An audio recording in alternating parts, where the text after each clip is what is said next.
नामकरण संस्कार, जब भगवान थोड़ा बड़े हुए तो भगवान का संस्कार हुआ। हमारे सनातन धर्म में 16 संस्कारों की पद्धति रही है। सबसे पहला संस्कार होता है गर्भाधान संस्कार। जिस दिन पिता के द्वारा मां गर्भवती होती है उस दिन को भी संस्कार कहते हैं। जिसे दुनिया भोग कहती है उसे हम सनातन धर्म के लोग संस्कार कहते हैं। क्योंकि हमारे यहाँ स्त्री पुरुष का संबंध केवल अपने विषय वासनाओं की तृप्ति के लिए नहीं, बल्कि एक अच्छी संतान को उत्पन्न करने के लिए संपर्क होता है, संबंध बनते हैं, ताकि हम देश को एक ऐसी संतान दे सकें जो देश का कल्याण कर सके, समाज का उत्थान कर सके। जब आप भगवान का भक्त पैदा करने के लिए भोग भोगते हैं तो आपका भोग भोगना भक्ति से जुड़ने से वो भोग भी भक्ति हो जाता है। प्रिय भक्तों, संस्कारवान व्यक्ति सर्वत्र पूज्य होता है और संस्कारहीन व्यक्ति कहीं सम्मान नहीं पाता। इसलिए संस्कार जरूरी है। बिना संस्कारों का जीवन व्यर्थ है। आप भी अपने बच्चों को संस्कार दीजिएगा। सवेरे जल्दी उठने के संस्कार दीजिएगा, सुबह जल्दी स्नान करने के संस्कार दीजिएगा। लघु शंका जाए तो हाथ मुंह धुलने के संस्कार दीजिएगा। आपके बच्चे जब शौच क्रिया, आप सभी से मेरी प्रार्थना है, ये सभी के लिए ज्ञान है, शास्त्रों का उचित ज्ञान। जब आप लघु शंका जाएं, बाथरूम जाएं तो कुल्ला करके और हाथ पांव धुलकर आए, तब आप शुद्ध माने जाएंगे। और आप जब शौच क्रिया करने जाते हैं तो शौच के बाद तो आपको स्नान करना चाहिए। बिना स्नान किए आप शुद्ध नहीं होते। आप दिन में 2 बार शौच के लिए जाएं तो 2 बार स्नान करें, 3 बार जाएं तो 3 बार करें स्नान। बिना स्नान किए आप बाहर ना घूमें। आप अशुद्ध अवस्था में घूमेंगे, आप अशुद्ध रहेंगे तो अशुद्ध व्यक्ति के अंदर ही संसार की हर गंदगी प्रवेश करती है। कलयुग खोपड़ी में बैठ जाता है। आपके अच्छे विचार, देखिए कुत्ता जब बैठता है ना तो पूंछ से साफ करके बैठता है। गंदी जगह में बताइए क्या आप बैठते हैं? गंदी जगह में तो कुत्ता भी नहीं बैठता। तो गंदे खोपड़ी में अच्छे विचार कैसे आएंगे? इसलिए आप पहले शुद्ध तो बनिए। पहले शरीर को शुद्ध कीजिए, मन को शुद्ध कीजिए। शौच के बाद स्नान करेंगे तो शुद्धता बनी रहेगी। जब शुद्ध रहेंगे तो अच्छे विचार आपके अंदर आएंगे। और आप शुद्धता का ध्यान नहीं देते, खान पान का ध्यान नहीं देते, तो आपके विचार कैसे होंगे? अच्छे विचारों की तो आपसे अपेक्षा नहीं रख सकते हम, गंदे विचार ही होंगे। और आज समाज संसार में गंदा वातावरण बनता जा रहा है। लोगों के विचार, लोगों के अंदर की अच्छाइयां समाप्त होती जा रही हैं। हाँ भक्तों, लोग अपने कर्तव्य भूलते जा रहे हैं। आज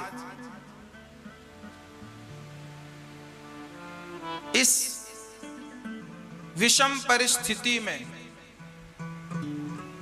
हमने सुना, जब 2012 में जब केदारनाथ में त्रासदी हुई थी, बादल फटा, 2012 या 13 की घटना। हमने सुना था अखबारों और न्यूज चैनलों के माध्यम से कि जब केदारनाथ में बादल फटे और वहां पानी आया, हजारों लोग पानी में बह गए। पानी में लोग ही लोग उतरा रहे थे, तैर रहे थे। हजारों लोगों की जानें चली गईं। तभी सुनने में यह भी आया कि कुछ लोग उन लाशों के जेब से पैसे निकाल रहे थे, उन महिलाओं के गले से सोने की चैन उतार रहे थे। मतलब एक तरफ व्यक्ति मर रहा है, बचने के लिए गिड़गिड़ा रहा है, जान बचाने के लिए तरस रहा है, और लोगों को लूटने की मची है। उस समय की घटना मुझे याद है, सो मैंने आपको कही। अभी कोरोना काल में जहां चारों तरफ कोरोना चल रहा है, जिस व्यक्ति को कोरोना हो गया है वो जिंदगी और मौत से लड़ रहा है। पर आज के विषम परिस्थिति में भी हॉस्पिटलों के रेट आसमान छू रहे हैं। एक व्यक्ति का इलाज, एक सामान्य कमरे का आज रेट हॉस्पिटलों में 50,000 पर डे रखा गया है। हमारे परिचित के एक सज्जन भर्ती हैं, उनके एक दिन का किराया 50,000 है, और हमारी उनसे बात हुई तो उन्होंने कहा यहां कोई देखने भी नहीं आता, सिर्फ ऑक्सीजन लगा है, कई बार वो भी बंद हो जाता है, केवल ऑक्सीजन लगा है, और उस कमरे में हम पड़े हैं, उसका 50,000 रुपए किराया लिया जा रहा है। कोई अपनी जिंदगी और मौत से जूझ रहा है, और किसी को पैसे कमाने की पड़ी है। कमा लो, संकट आया, लूट लो, जितना लूटना है लूट लो। इंसानियत समाप्त हो गई, ना कोई किसी की जिंदगी की तरफ देखता है, ना कोई किसी की गरीबी देख रहा है, ना कोई किसी के आंसू देख रहा है। बस लोगों को अवसर मिला है कमाने का, कमा लो।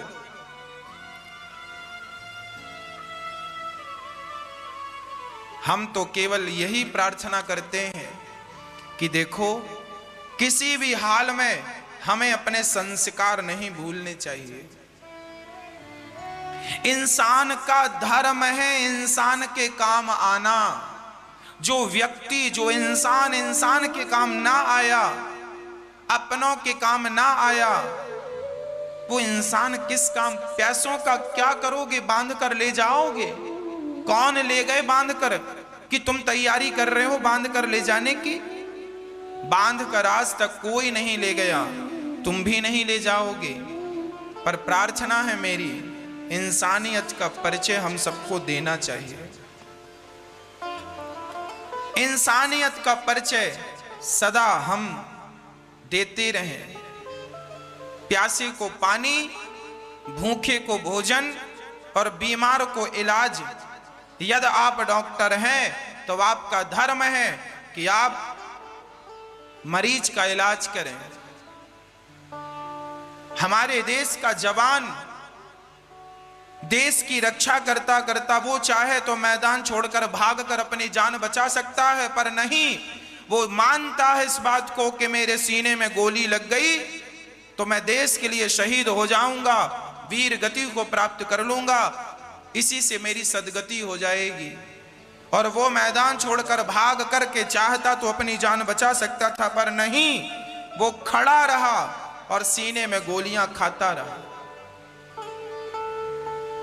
भागा नहीं। उसी तरह जैसे देश के जवान डटकर मरीजों की रक्षा, जैसे देश का जवान देश की रक्षा करता है, उसी प्रकार डॉक्टरों को चाहिए कि इस विषम परिस्थिति में हमारे देश के हर व्यक्ति की रक्षा करें, उनके प्राणों की रक्षा करें। प्राण तो हम सभी के एक न एक दिन जाने हैं, पर किसी की रक्षा के लिए प्राण चले जाएं तो वो प्राण जाना भी सफल है। यही है वीर गति। ऐसे लोगों को भगवान अपने धाम में स्थान देते हैं। वो लोग बिना पुण्य के, बिना दान के, बिना यज्ञ जप तप के मुक्त हो जाते हैं, जो ऐसी सोच रखते हैं कि इनके प्राण की रक्षा। एक बार मैं इतिहास उठाकर आपको बोल रहा हूं, भगवान राम का इतिहास सुनिएगा। एक राजा थे भगवान राम के वंश में, राम के पिता के पिता के पिता श्री दिलीप जी। दिलीप, ये जो दिलीप थे ना,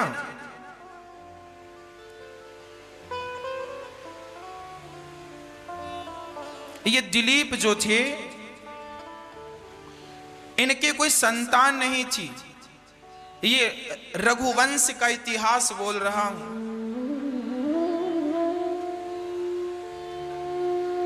राजा दिलीप के कोई संतान नहीं थी। गुरु जी से कहा, वशिष्ठ जी से, गुरु जी मैं क्या करूं? तब दिलीप जी से गुरु वशिष्ठ ने कहा, जाओ तुम गऊ की सेवा करो।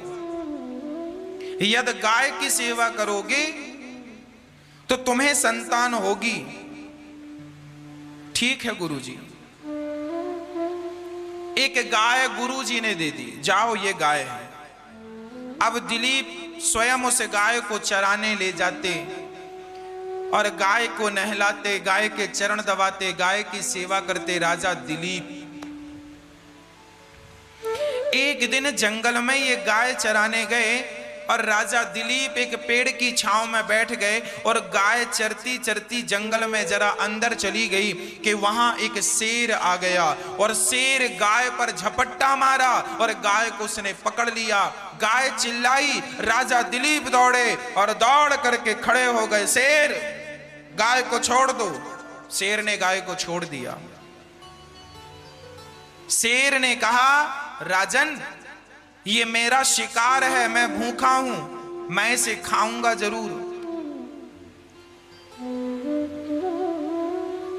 दिलीप ने कहा, ना, जंगल में और पशु हैं, आप उनको क्यों नहीं खा लेते? ये हमारी गाय है, हम इसकी रक्षा करते हैं। शेर ने कहा, आज मुझे कोई शिकार मिला नहीं, मैं भूख से मर रहा हूं, मैं इस गाय को खाऊंगा। शेर ने फिर उसकी गर्दन पकड़ ली। दिलीप ने कहा, शेर मैं तुम्हें मार डालूंगा। शेर ने कहा, वाह, हमारा अपराध, आप राजा हो, ये बताओ हमारा अपराध क्या, हमें क्यों मारोगे आप? हम शेर हैं और भूखे को भोजन मिल जाए तो क्या उसे आप मार दोगे? दिलीप ने कहा, अब धर्म संकट है, अब क्या करें? शेर ने कहा, हम गाय को छोड़ सकते हैं यदि हमें कोई और किसी का मांस मिल जाए तो। अब उस जंगल में और कोई नहीं था। तब दिलीप, वो गैया दिलीप की तरफ बड़ी प्रेम की दृष्टि से देख रही थी, मानो वो गाय कह रही थी कि मेरे प्राणों की रक्षा करो। तब दिलीप ने कहा, ठीक है, क्या मुझे खा लेने से तुम्हारा पेट भर जाएगा? शेर ने कहा, हां, मैं तुम्हें खा लूंगा तो भी मेरा काम चल जाएगा, मैं गाय को छोड़ दूंगा। तो दिलीप ने कहा, ठीक है, तुम गाय को छोड़ दो और मेरा मांस खा लो। एक राजा, समझिएगा, एक सम्राट राजा जिसके वश में सारी पृथ्वी थी, उसने कहा, एक गाय की रक्षा करने के लिए उन्होंने अपनी बाजी लगा दी कि नहीं? ये इतिहास के पन्नों में, हमारे ग्रंथों में ये कथा दर्ज है। क्या किया?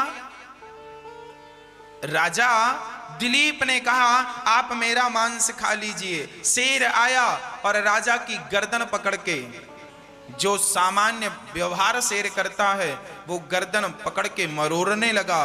राजा दिलीप ने कोई उत्तर नहीं दिया। जबकि चाहते तो वो अपने प्राणों की रक्षा करने के लिए तलवार चला सकते थे, पर नहीं, उन्होंने वचन दे दिया, ये वही दिलीप हैं, दशरथ जी के पूर्वज हैं, ये प्राण जाए पर वचन न जाए। अरे एक राजा मरने को तैयार हो गया। जब गर्दन पकड़ के मरोड़ना चाहा शेर ने, तब उस गाय के अंदर से स्वयं भगवान नारायण प्रकट हो गए। वाह दिलीप, तुम्हारी गैया सुरक्षित है, आज हम ही तुम्हारी गैया बनकर तुम्हारी परीक्षा लेने आए हैं। तुमने एक गाय के लिए अपने प्राणों को भी संकट में डाल दिया। आपके जैसा दयालु राजा हमने नहीं देखा। बताओ तुम्हें क्या चाहिए? राजा ने कहा, महाराज हमें संतान नहीं है। तब दिलीप जी के यहां संतान हुई। हाँ, और जब दिलीप जी के यहां संतान हुई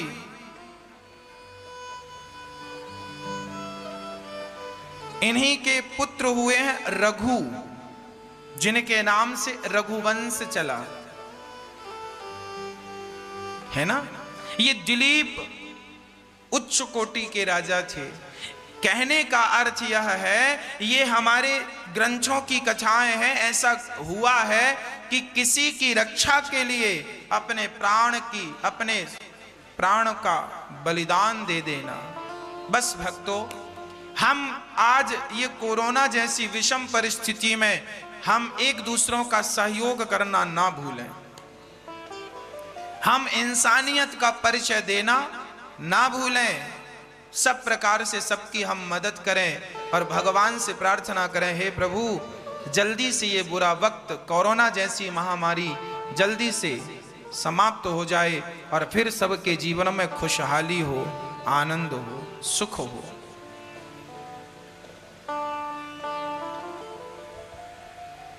भगवान निष्कपट भाव से अपनी लीला कर रहे हैं और संस्कार की चर्चा हमने आपसे की थी। सो संस्कार कभी मत भुलाइएगा। बच्चों को ऐसा संस्कार दीजिएगा कि बेटा तुम बड़े से बड़े पद में जाना, देश के लिए बड़ा सा बड़ा काम करना, पर कभी किसी के साथ गलत ना करना, भ्रष्टाचार ना करना, पापाचार ना करना, दुर्व्यवहार ना करना, किसी से ऐसा शब्द ना कह देना कि उसे बुरा लग जाए। जानते हो, आज मैं एक बात पर चिंतन कर रहा था सुबह सुबह। आज मेरे दिमाग में एक बात आई और मैं सोचा कि मैं आपसे वो बात शेयर करूंगा, आपसे जरूर कहूंगा। आज मेरे अंदर एक बात आई, मैंने सोचा कि आज मैं आप लोगों को एक नई बात बताऊंगा। मुझे पता है कि ये जो बात मैं आपसे बताने जा रहा हूं, ये जो मैं आपको कहने जा रहा हूं, ये बात, इसकी कीमत क्या होगी? कम से कम